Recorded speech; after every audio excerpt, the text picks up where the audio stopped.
The chair recognizes the Sergeant at Arms. Madam Speaker, the House Committee has returned and is ready to report. The chair recognizes the gentleman from Dallas, Representative Taylor. The committee to notify the Senate that the House is ready to receive it and joint convention has completed its duty. Thank you. The report is received and the committee is discharged. The chair recognizes the Sergeant at Arms.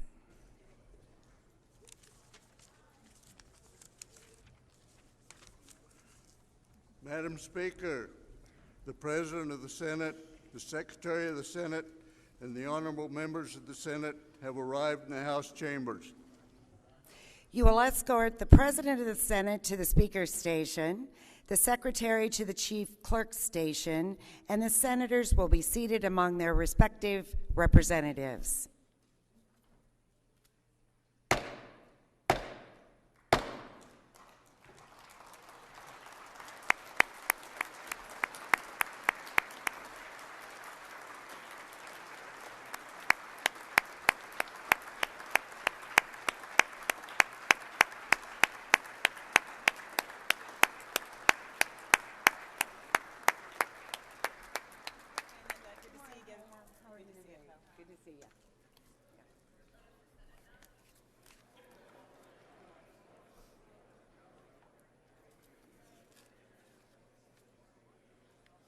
Okay.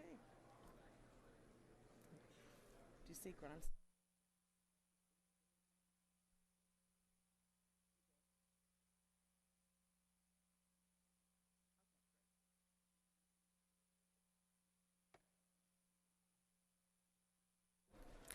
The joint convention will be in order. The chair recognizes the senator from Potawatomi, Senator Gronstal. Thank you, Madam President. Madam President, I ask that the quorum be dispensed with and that the President be authorized to declare a quorum present. You have heard the motion of the senator from Potawatomi, Senator Gronstal. All those in favor say aye. Opposed, say no. The motion prevails. The chair declares a quorum present and the joint convention duly organized. The chair recognizes the senator from Potawatomi, Senator Gronstal. Thank you, Madam President. Madam President, I move that a committee of 6, 3 members from the Senate and 3 members from the House, be appointed to escort Governor Terry Branstad to the House chamber. You have heard the motion of the senator from Potawatomi, Senator Gronstal. All those in favor say aye. Opposed, say no. The motion prevails. The chair announces the appointment of the senator from Blackhawk, Senator Danielson, the senator from Fayette, Senator Shane John, and the senator from Delaware, Senator Zumba, on the part of the Senate. The representative from Benton, Representative Pettengill, the representative from Boone, Representative Baltimore, and the representative from Warren, Representative Orth, on the part of the House. Will the committee retire and perform its duty?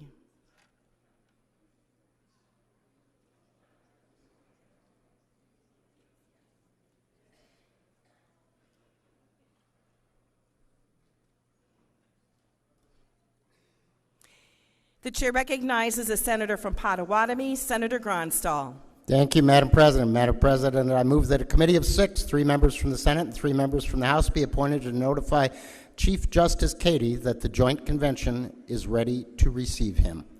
You have heard the motion of the senator from Potawatomi, Senator Gronstal. All those in favor say aye. Opposed, say no. The motion prevails. The chair announces the appointment of the senator from Howard, Senator Wilhelm, the senator from Marshall, Senator Sodders, and the senator from Adams, Senator Shipley, on the part of the Senate. The representative from Winneshiek, Representative Branhagen, the representative from Polk, Representative Nunn, and the representative from Polk, Representative Anderson, on the part of the House. Will the committee please retire and perform its duty?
The chair recognizes the Sergeant at Arms. Madam President, the Secretary of State, Paul Pate, State Auditor, Mary Mossman, Secretary of Agriculture and Land Stewardship, Bill Northey, and Attorney General Tom Miller have arrived in the House chambers. Please escort the members of the Executive Council and the Attorney General to their seats.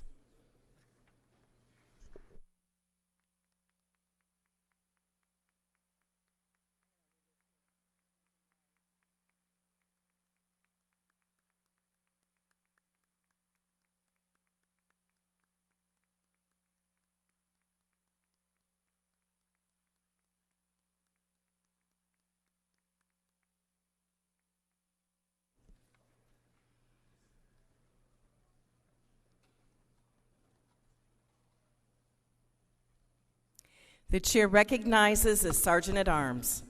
Madam President, the Justice of the Supreme Court, the Chief Judge, and the judges of the Court of Appeals and the Chief Judges of the District Courts have arrived in the House chambers. Please escort the Justices of the Supreme Court, the Chief Judge and Judges of the Court of Appeals, and the Chief Judges of the District Courts to their seats.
The chair recognizes the Sergeant at Arms.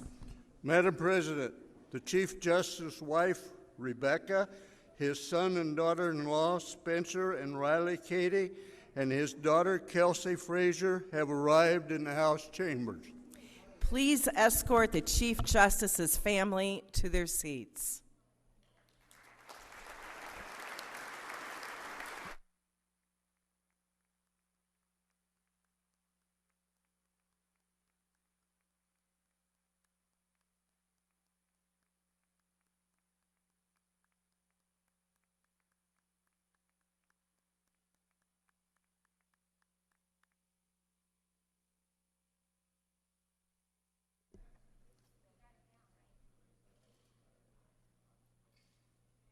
The chair recognizes the Sergeant at Arms. Madam President, the Lieutenant Governor, Kim Reynolds, has arrived in the House chambers. Please escort Lieutenant Governor Reynolds to her seat.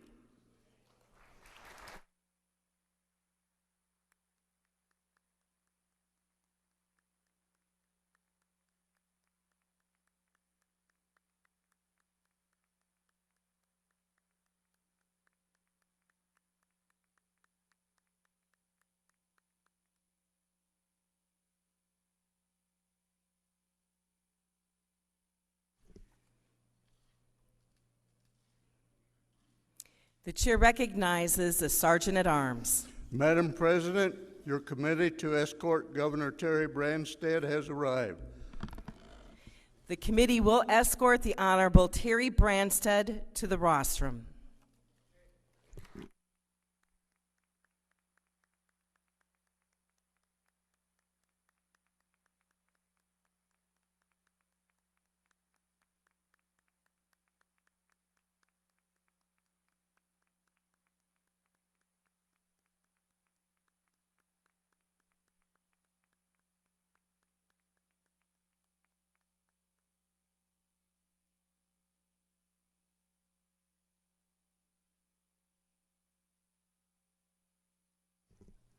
The chair recognizes the Sergeant at Arms.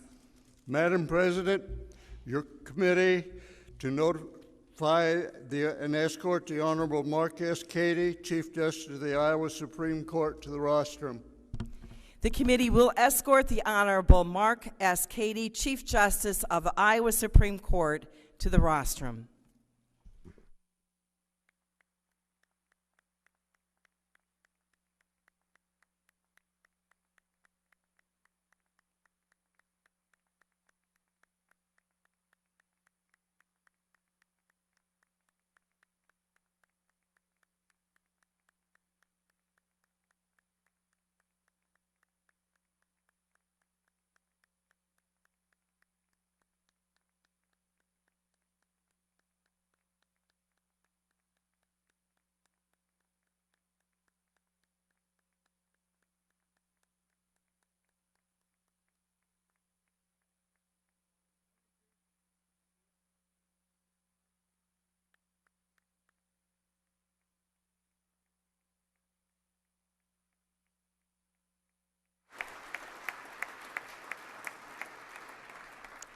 It is my distinct honor and pleasure to introduce to you the Chief Justice of the Iowa Supreme Court, Mark Cady, for his delivery of the State of the Judiciary. Please welcome Justice Cady.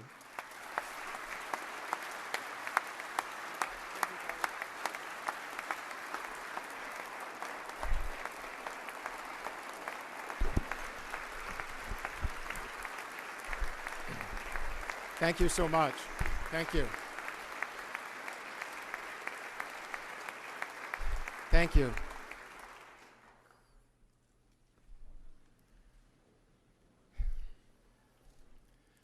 Madam President, Madam Speaker, distinguished members of the General Assembly, Governor Branstad, Lieutenant Governor Reynolds, state officials, colleagues, family, friends, and all Iowans. I have been honored to present the condition of the judiciary message to this assembly on 5 occasions. It is an honor again today. Each time I have tried to describe the efforts of the judicial branch to build Iowa's justice system consistent with the priorities and the needs of all Iowans.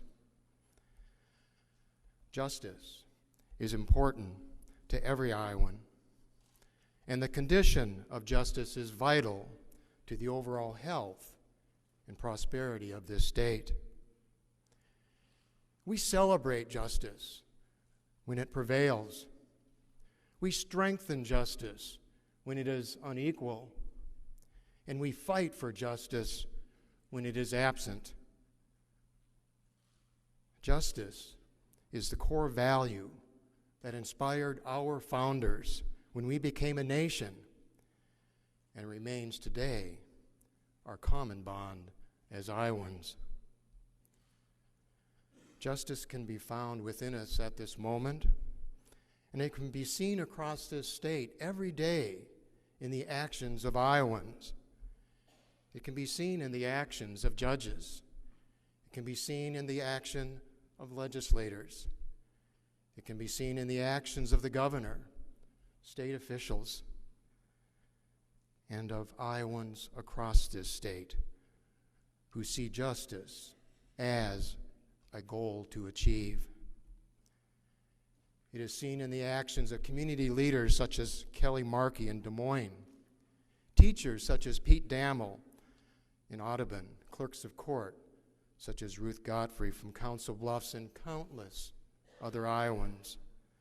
The actions of these Iowans and others capture the best of us as a people. Their actions are Iowa's stories of justice.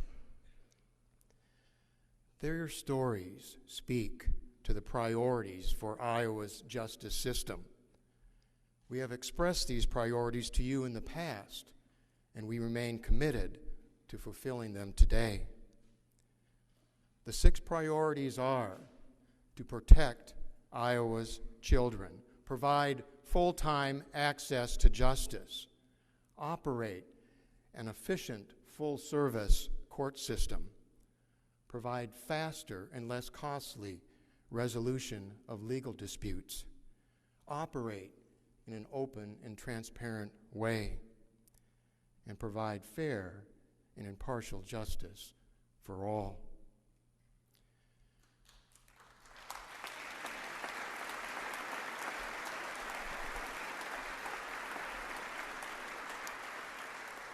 These are priorities.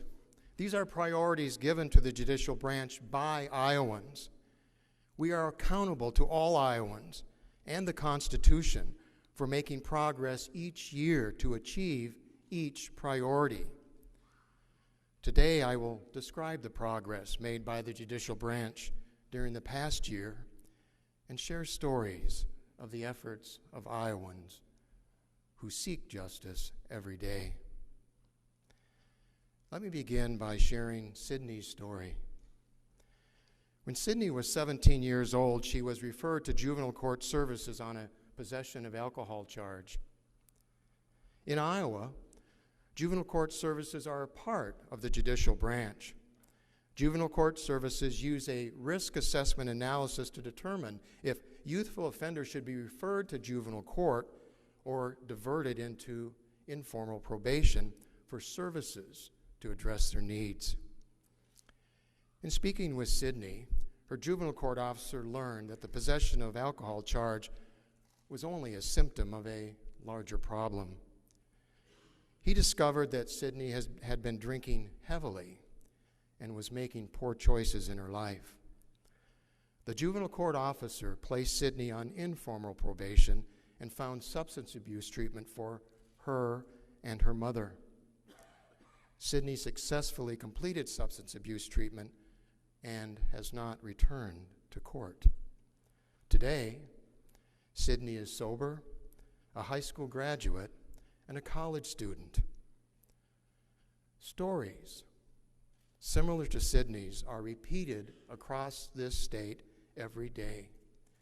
They illustrate the value of our evidence-based risk assessment approach to divert young youthful offenders from juvenile court.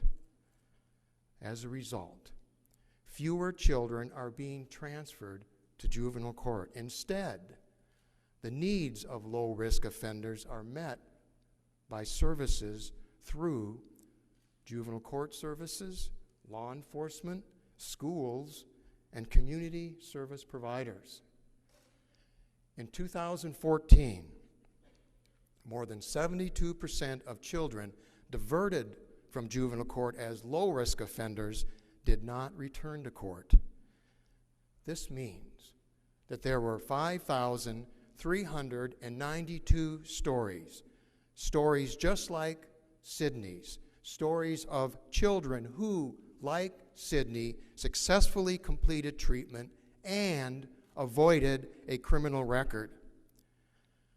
On top of that, with the successful diversion of low-risk offenders, our committed and skilled juvenile court officers have more time to work with high-risk youthful offenders to achieve even more stories of success. These outcomes represent the progress we seek and the justice our children deserve.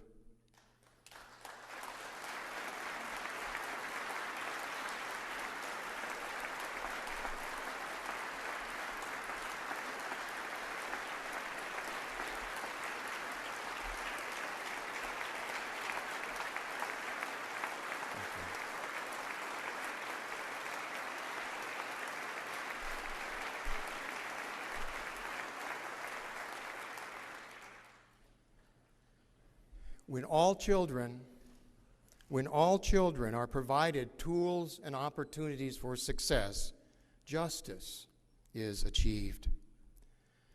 This kind of progress has been possible because the governor, the legislature, and the judicial branch have been working together during the past 2 years to pass legislation to give more troubled young Iowans the same opportunities for success given to Sydney. The legislation increased the confidentiality of eligible juvenile records, including dismissed complaints and informal probations. This new approach harmonizes the common goals of public safety and the best interests of our children. It has given greater meaning to juvenile justice.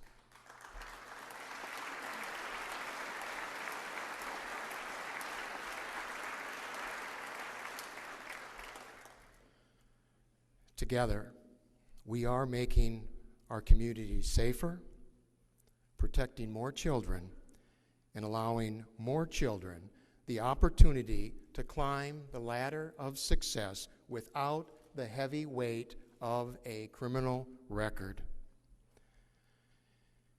In my past 2 reports on the condition of the judiciary, I have shared stories of families torn apart by substance abuse who were reunited by family treatment courts.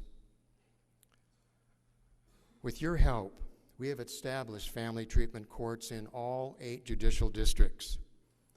Now, parents in Iowa, more parents in Iowa, have an opportunity to participate in our family treatment courts and to graduate with their children at their side.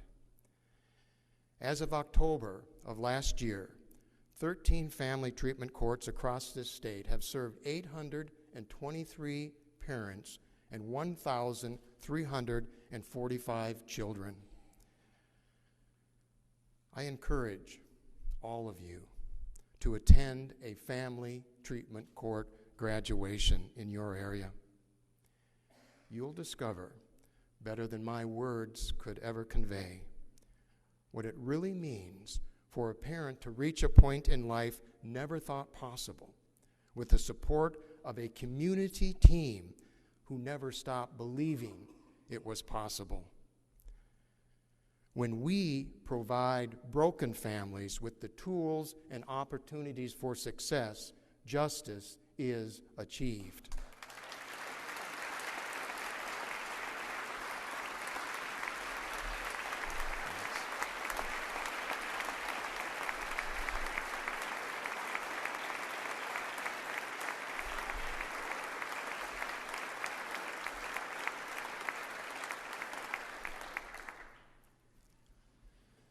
Last year, I raised the issue of racial disparity in our criminal justice system.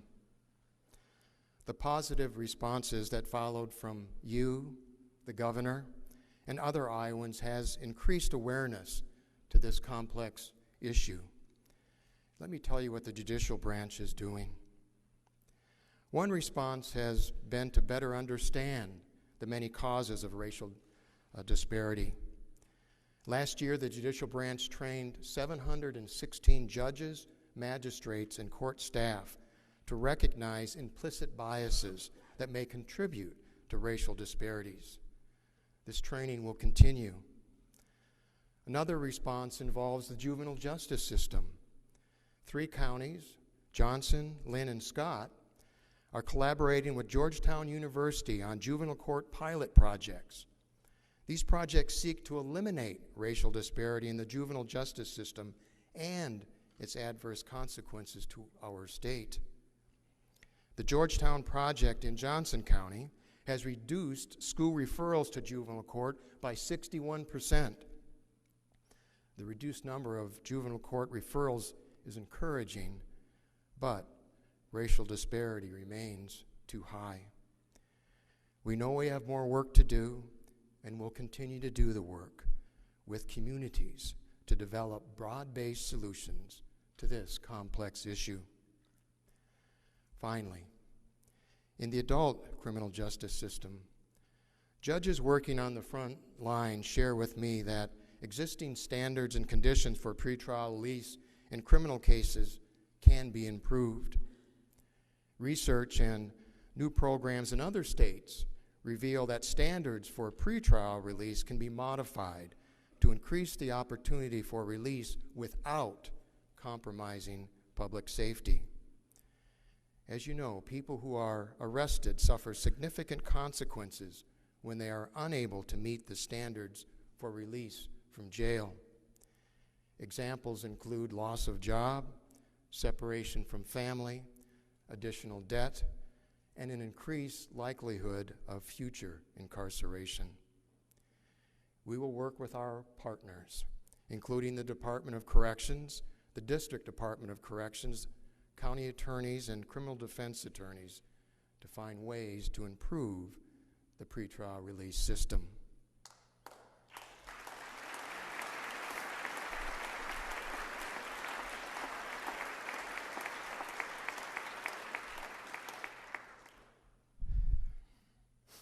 Racial disparity is a community problem requiring a community solution. Our journey to identify and eliminate racial disparity continues for all of us. When racial disparity and all of its causes are eliminated, justice will be achieved.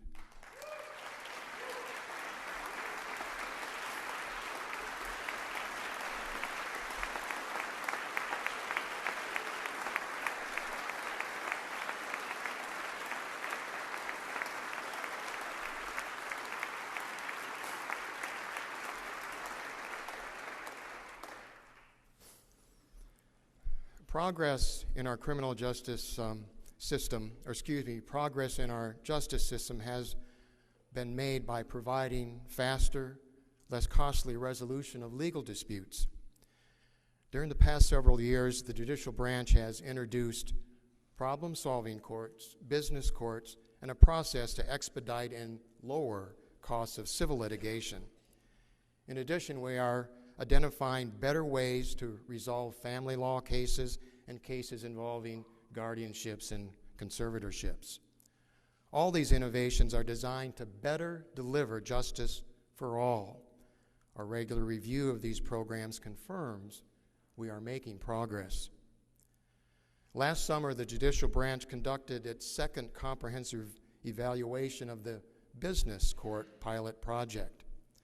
According to the evaluation, the business courts have been successful because it provides attorneys and litigants with specific judicial expertise in complex cases. The results of the evaluation can best be summarized by a post on the Iowa State Bar Association Facebook page. It read, "Both the bench and the bar are highly satisfied with the program."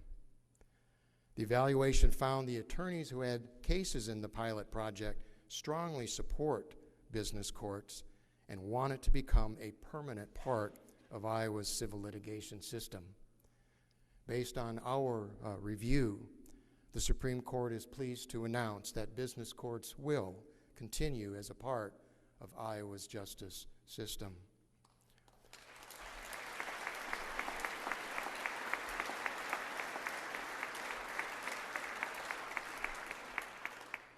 We are also pleased to announce that close to 400 expedited civil cases were filed within the first year of implementing this innovative process.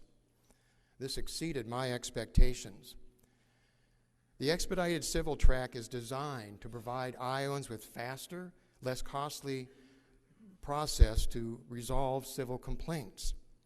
We will continue to monitor the results of this innovation to ensure that it best serves the needs and expectations of Iowans. A successful justice system serving the needs of Iowans must conduct trials on schedule and render timely decisions.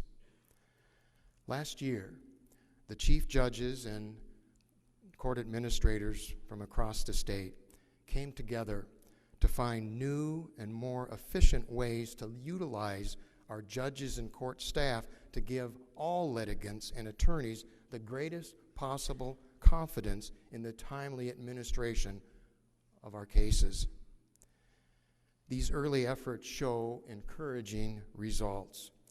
Our new case management techniques are improving the timely delivery of justice to Iowans. Justice must be found in the way courts operate. we are committed to providing the best customer service to every person who enters our courthouses. It is part of a culture we are working to strengthen every day. Let me share with you the story of Ruth Godfrey, the Potawatomi Clerk of Court. When the courthouse was renovated, Ruth was involved in the planning. She ensured that the reconfigured Clerk of Court office was designed so that customers came first and had easy access to her staff. It is a spirit that abounds. The professionalism and care for customers exhibited by Ruth and her staff can be found in every courthouse and all court staff throughout our state. The Iowa justice system is deeply committed in every way to our promise of justice for all. When timely, efficient, and fair administration of justice is consistently delivered to all Iowans, justice is achieved.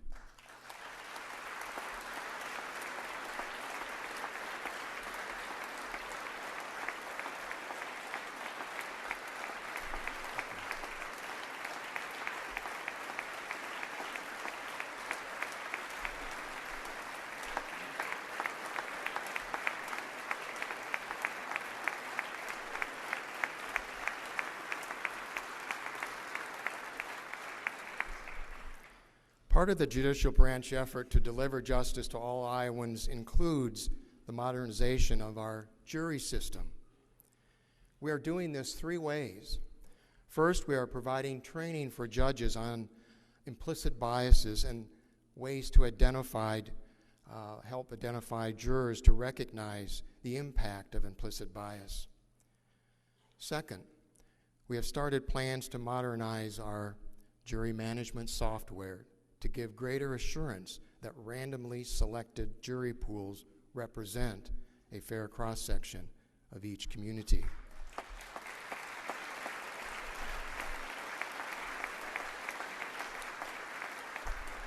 And third, we will begin to collect and monitor data on the racial composition of juries. This internal data will allow us to determine if jury selection process that we use could be improved.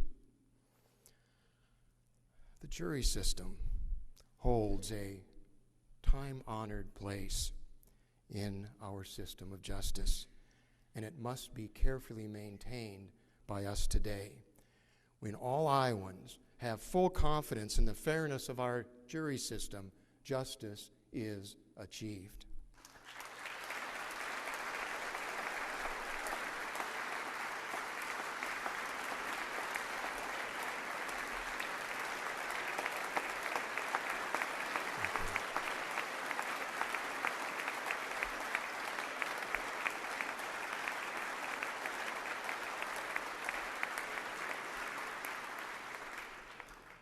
For all Iowans to have full confidence in our justice system, it's important that the judicial branch operate in an open and transparent way. The Supreme Court visits communities across Iowa to show Iowans how we operate. Last year, we heard arguments in 4 communities and visited 30 high schools and colleges. In the past 4 years, we've held court in 20 communities and visited 123 high schools and colleges. For more and more students, a high school education in Iowa now includes an opportunity to watch a session of the Iowa Supreme Court in their school and an opportunity to meet and interact with a justice from the Iowa Supreme Court in their classrooms. It's an opportunity that gives government teachers across the state an opportunity to help the next generation understand our court system and its important role in administering justice equally to all. Let me share with you the story of Pete Dammel. I met Pete in October when I visited his students at Audubon High School after the Supreme Court visit to Harlan. The respectful and insightful questions asked by his students left an impression on me, and it revealed as much about a teacher as his students. Pete teaches his students about the role of fair and impartial courts in our government and the importance of civil discourse between citizens. His teaching also reminds all of us that an open and transparent justice system enhances the public's understanding of the justice system. The judicial branch is also working towards expanding access to court documents. With statewide electronic filing, court users and the public now have more access to court documents than ever before.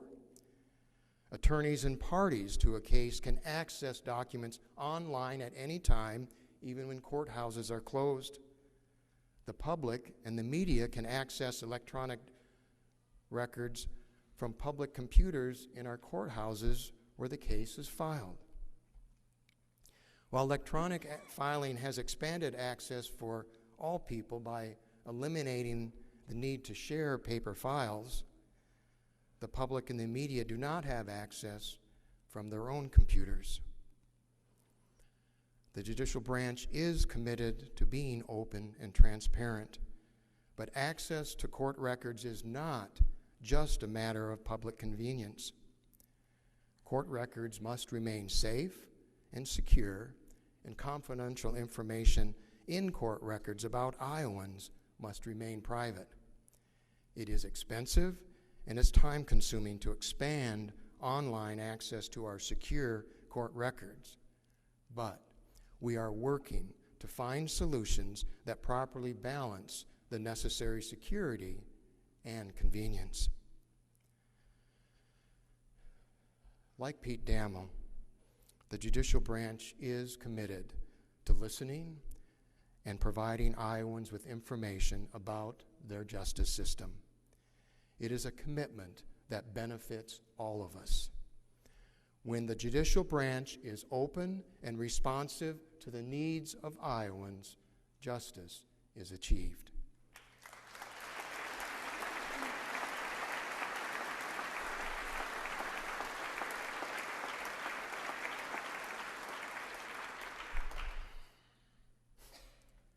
As we strive to achieve justice, the injustice of human trafficking in Iowa has been brought to the forefront. Let me share with you the story of what Kelly Markey is doing to bring awareness to this problem and help to the victims. Last July, Representative Zach Nunn and I visited Kelly at the shelter she established to care for children victimized by sex traffickers. The shelter is called Dorothy's House. It provides a safe place for young victims and a pathway to heal. We can no longer view human trafficking as a problem reserved to the major cities in America. It exists as a dark underworld in many communities across Iowa and is associated with some of Iowa's most iconic places and events. There is no justice when children are abused and exploited. A prompt, comprehensive, and coordinated effort is needed to identify victims of human trafficking and provide services and protections they need.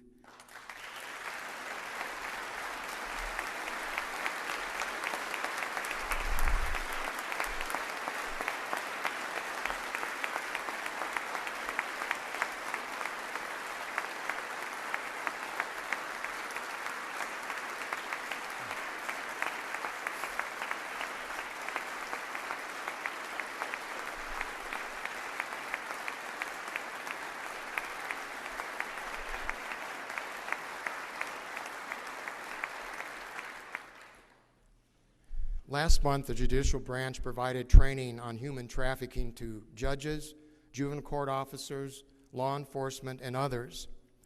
This training will allow our judges and juvenile court officers to better address human trafficking cases emerging in our court system.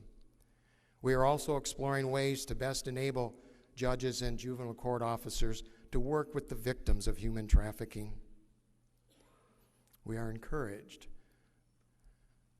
and grateful for the response to this problem from the governor, members of this assembly, Commissioner Roxanne Ryan and the Department of Public Safety, local law enforcement, and many others. When we all stand up and join in the caring and compassionate efforts of Iowans like Kelly Markey to address human trafficking, justice is achieved.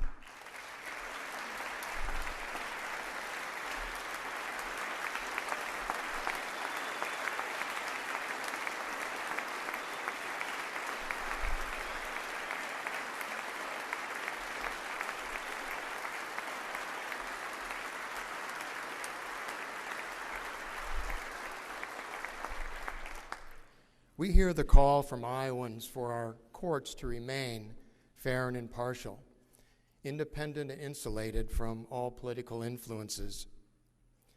It is a call we continue to answer as we have in the past. Fair and impartial courts are the foundation of Iowa's justice system.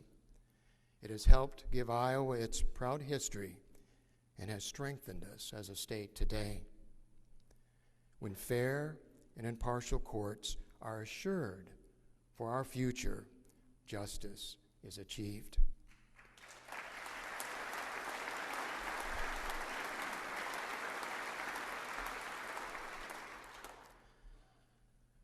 I began today by reminding us of the important position justice occupies in the lives of our founders and in our lives today.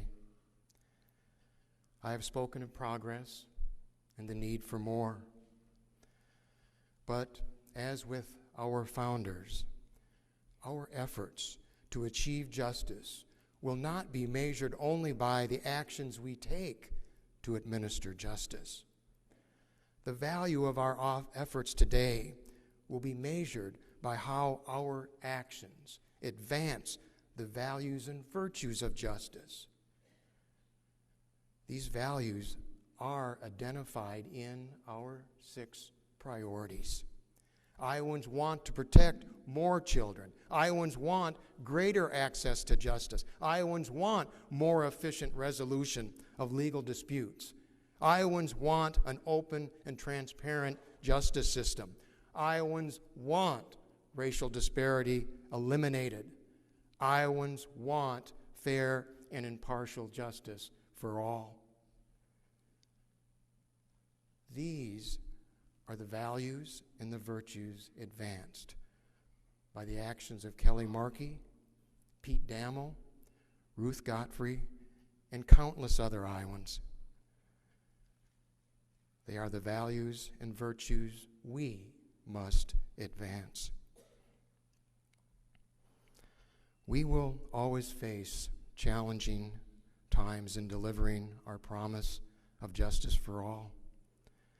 Challenges that will always be overcome when our values and virtues guide the actions we take and the decisions we make. So, let us work together to advance Iowa's system of justice, to make ours the best in the nation. Thank you so much.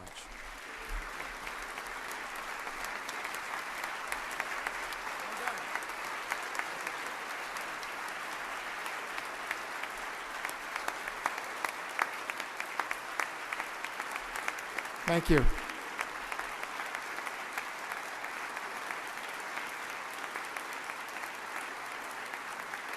Thank you.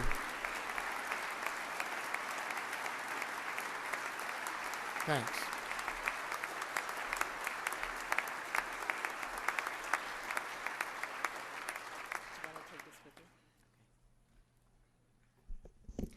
Will the committee to escort the Chief Justice please come forward and escort Chief Justice Cady and his family from the House chamber?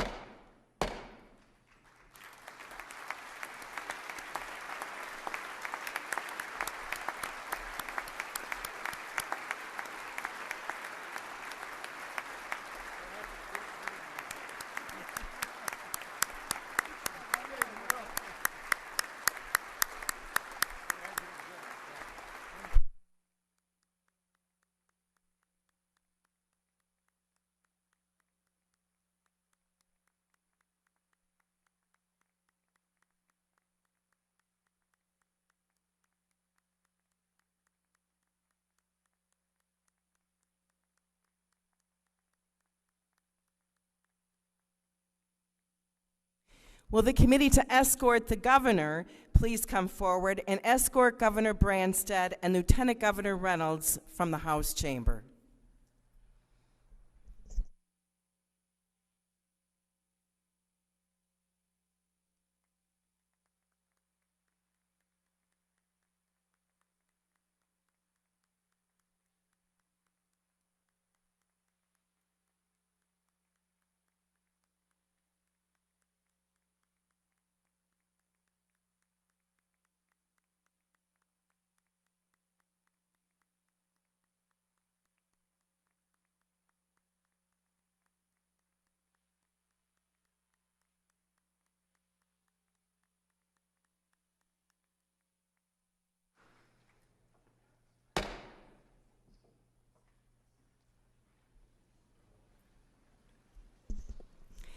The chair recognizes a representative from Polk, Representative Hagenow.